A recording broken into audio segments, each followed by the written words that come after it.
लेते। बोले नहीं ठीक है।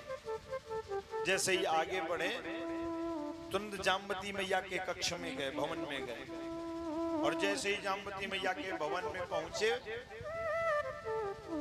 तो देखते क्या है, जामवती मैया के भवन में पहुंचे और उस समय भगवान ने जैसे ही देखा और फिर उसी तरीके से, अरे नारद जी आए, अरे जामवती जल लेकर के आओ। कहते हैं जल लाई और साथ में 2 लड्डू बेले हैं। हाँ, नारद जी ने कहा चाहिए वहां भी कर रहे तो यहाँ भी वही। बोले कोई बात नहीं। फिर खाए 2 लड्डू, फिर आगे बढ़े, सत्यभामा मैया के कक्ष में गए, फिर वही हुआ। लक्ष्मणा के कक्ष में गए, फिर वही हुआ। सब जगह जब ऐसे गए वैसे ही भगवान ने 2 लड्डू खिलाए।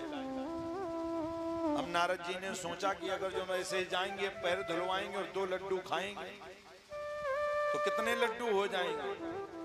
16,108 हैं तो 32,264 लड्डू हो जाएंगे। बोले तब तो हमारा काम हो जाएगा। बोले अब की बार बस यही 16 लड्डू पर स्टॉप करते हैं, अब केवल खिड़की से दर्शन करेंगे।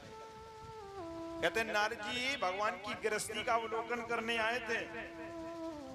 3 महीना द्वारिका में ही टहलते रहे। जहां जावे तो कहीं झरोके से देखें भगवान अपने बच्चों के साथ में क्रीड़ा कर रहे हैं। फिर कहीं गए तो देखा कि भगवान संतों और महात्माओं को आसन पर बैठा करके भगवान का भजन कर रहे हैं। फिर देखते हैं कहीं भगवान संध्या कर रहे हैं, कहीं भगवान अपने बच्चों को स्नान करवा रहे हैं। कहते हैं नारद जी महाराज ऐसे ही भगवान की गृहस्थी का अवलोकन करते रहे। 3 महीने तक द्वारिका में ऐसे ही रहे। चरणों में गिर गए, हाथ जोड़ करके कहते हैं प्रभु आपकी लीला परंपार है। आदि मध्यांत हीनाय निर्गुणाय गुणात्मने सर्वेषामादि भूतानां भक्तानामार्ति नाशिने। अरे प्रभु ना आपका आदि है, न मध्य है और ना कभी होने वाला अंत है। आप निर्गुण है, निर्विकार है। नारद जी महाराज स्कंद पुराण में भगवान की स्तुति करते हैं।